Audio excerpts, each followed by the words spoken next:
Halo guys, selamat datang kembali ke channel saya, dan buat kalian yang masih baru, terima kasih guys sudah singgah ya. Hari ini saya akan bawa kalian jalan-jalan ke sebuah vihara terbesar dan tertua se-Asia Tenggara. Terbesar karena dibangun di atas sebidang tanah 30 hektar.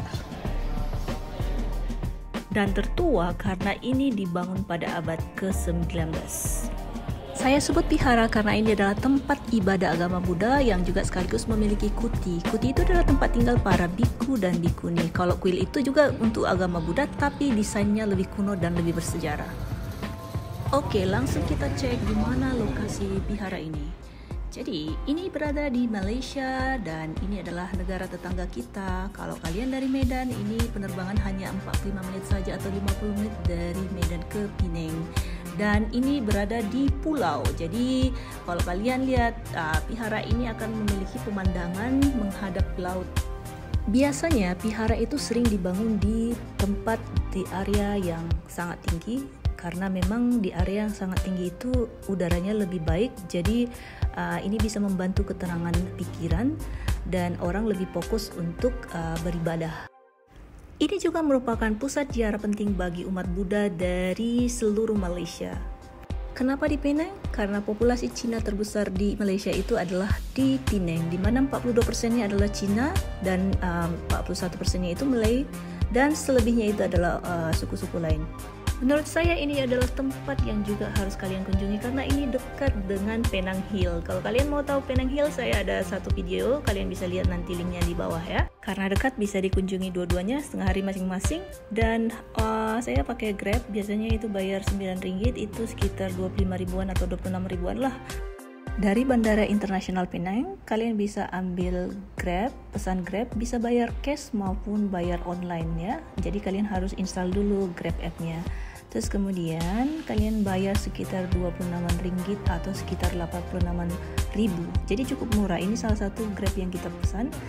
Kebetulan tempat tinggal saya itu dekat dengan airport. Nah, kita sudah sampai di sini dan area parkirnya itu seperti ini, dan nanti di lantai 2 juga ada tempat parkir. Biaya parkir di tingkat bawah ini 3 ringgit atau sekitar 10 ribuan untuk 3 jam pertama. Sedangkan yang di tingkat tengah dan atas itu 3 ringgit sekali masuk. Yang lebih murah adalah dengan naik bus nomor 306 Rapid Penang Bus. Itu adalah bus lokalnya Penang. Kalian ambil nomor 306 dari airport, terus nanti turunnya di Lebuh Raya Tian Teck. Baru kalian bisa ambil Grab biar lebih murah. Atau bisa juga jalan kaki ke Kek Lok Si Temple, cuman agak jauh ya. Lokasi vihara ini adalah di Air Hitam. Kalau dari ibu kotanya Penang yaitu Georgetown, kalian bisa juga ambil bus nomor 203 dan 204 dari terminal bus pusat Komtar. Ongkos busnya itu sekitar 3 ringgitan atau kalau dirupiahkan itu sekitar 10 ribuan. Tapi saya sarankan kalian bayar dengan uang pas. Kalau kalian bayar dengan 5 ringgit misalnya, tidak akan dikembalikan karena itu langsung masuk ke boxnya bus itu tadi. Jadi nggak ada istilah pengembalian. Dan juga karena lokal di sini sering transaksi dengan online saja.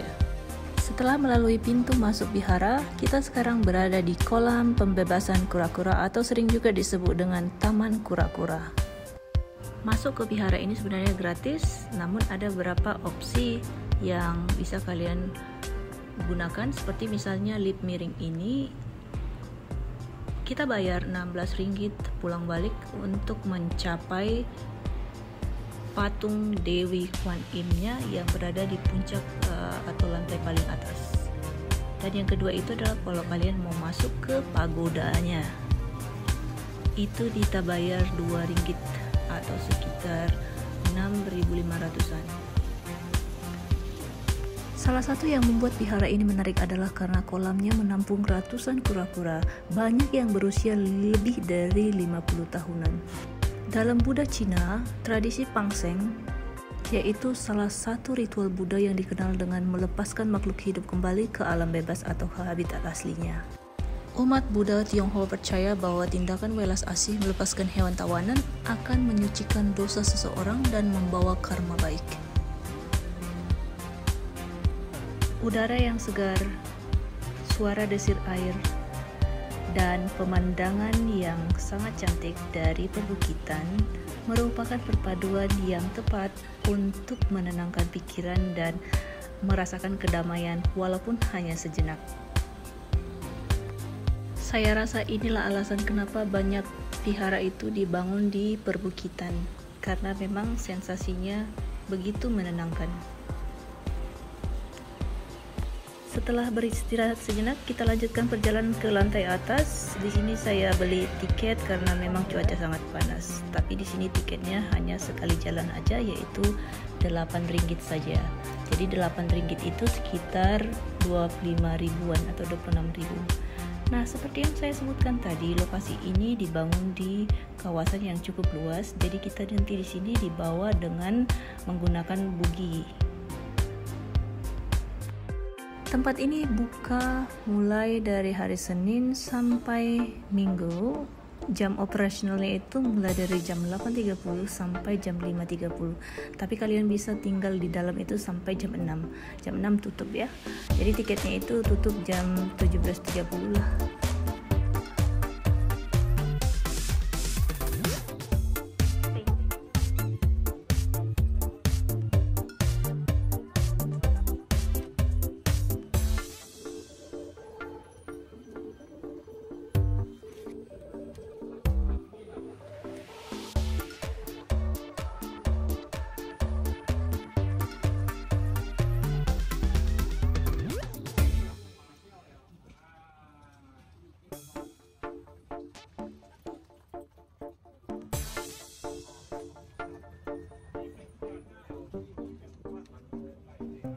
Kita akhirnya sampai di pintu masuk aula Quill Station Tengah.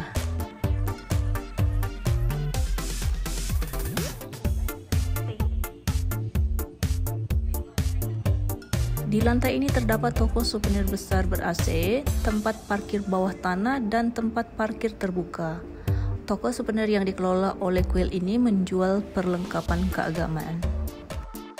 Kita harus melewati toko-toko ini sebelum kita masuk ke hall temple-nya. Jadi ini sengaja dibuat di sini, mana tahu kan kalian mau beli sesuatu dulu sebelum masuk ke hall-nya. Sekarang kita sudah berada di hall Avalokiteshvara. Dalam agama Buddha, Avalokiteshvara adalah seorang bodhisattva yang mengandung welas asih dari semua Buddha dan merupakan pelayan utama Buddha Amitabha di kanan.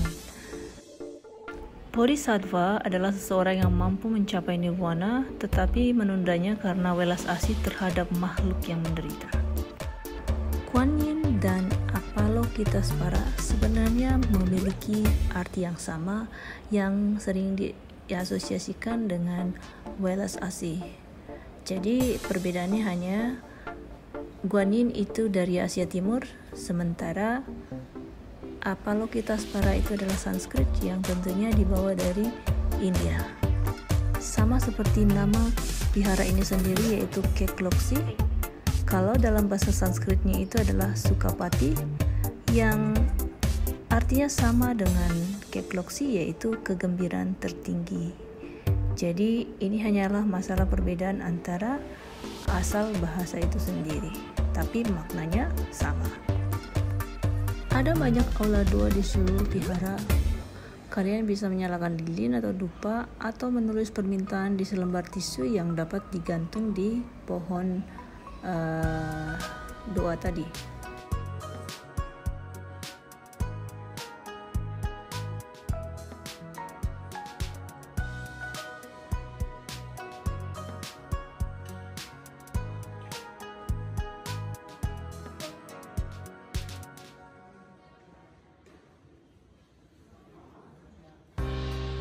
Kalian bisa berdoa di setiap aula doa di beberapa lantai. Dan kalian juga bisa memberikan donasi. Nah, misalnya sebagai contoh adalah donasi atap ini. Kalian bisa lukis nama kalian di sini, bukti bahwa kalian pernah menyumbangkan.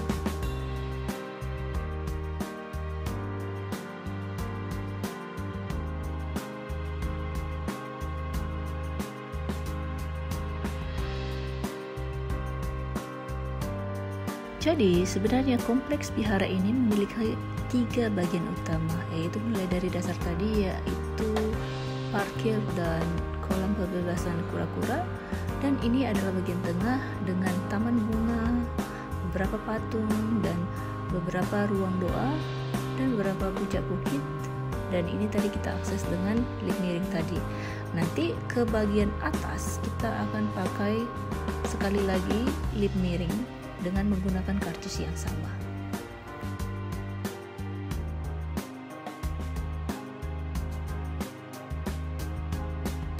Kalau ingin melihat pagoda Ban Potar, kalian bisa beli tiket di sini dengan harga Rp2 seperti yang saya sebutkan sebelumnya. Nah, saat itu kita beli tiketnya tapi kita tidak jadi naik karena tidak tahu di mana caranya naik ke atas. Jadi hanya beli aja tapi tidak pergi. Sayang sekali, bukan?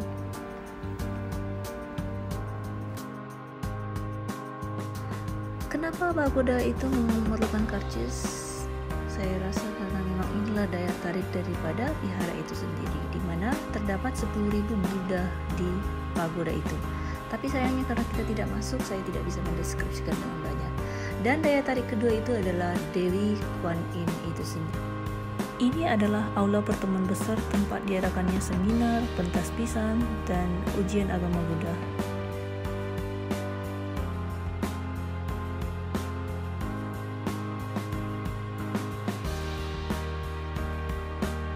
Dikenal tidak hanya karena keindahan bangunan bersejarahnya, Kek Lok-si adalah pusat dan tempat penyimpanan ajaran Buddha dan budaya Tionghoa.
Pagoda Ban Potar ini merupakan simbol keharmonisan karena memang ini mencerminkan pelukan Buddha Mahayana dan Theravada, karena di sini menggabungkan desain antara Cina, Thailand, dan Burma.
Dengan tiket yang sama, kita naik lift miring tadi untuk naik ke level tertinggi, yaitu untuk melihat patung Dewi Kuan Im atau Kuan Yin.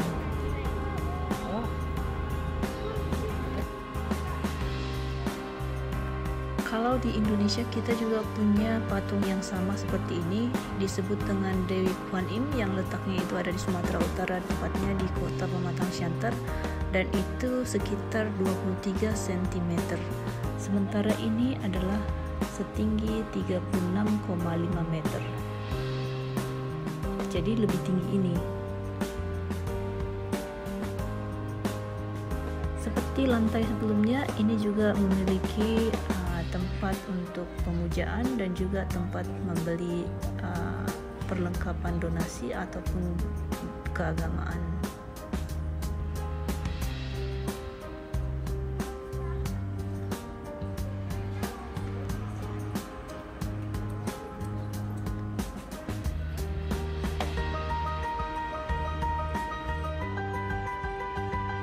Vihara ini juga saya lihat banyak dikunjungi oleh negara-negara tetangga seperti Vietnam, Thailand, Singapura, dan mungkin juga beberapa negara tetangga di Asia Tenggara itu sendiri.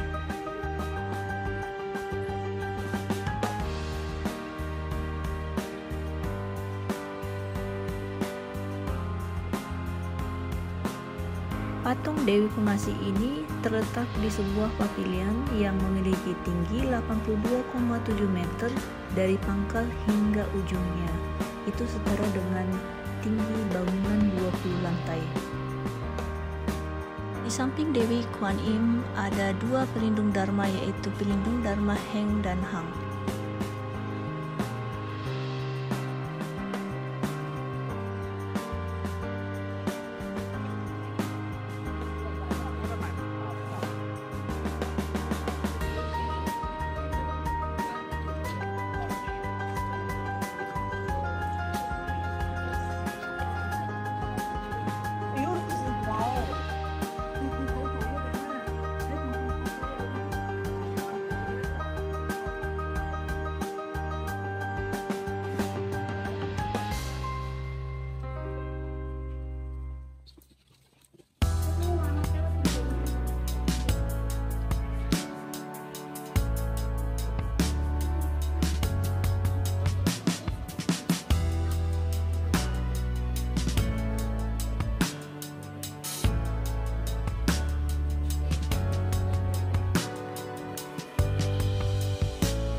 Mari kita lihat lebih detail lagi patung ini.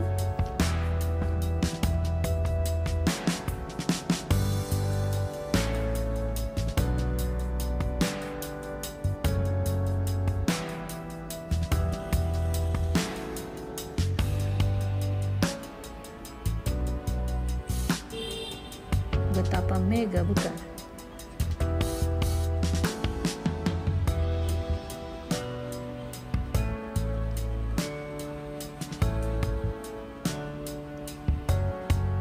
Saya tidak tahu berapa banyak biaya yang dikeluarkan untuk pembangunan.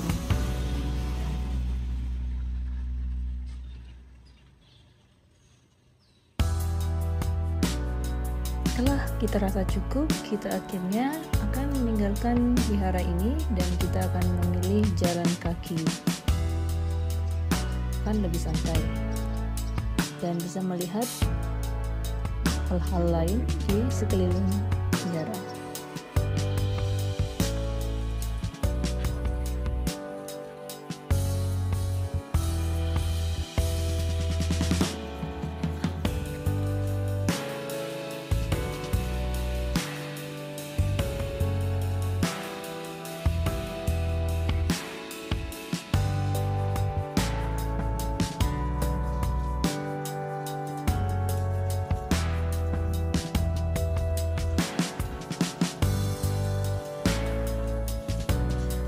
Gapura besar yang kita lalui ketika kita turun dari lantai paling atas ke lantai tengah.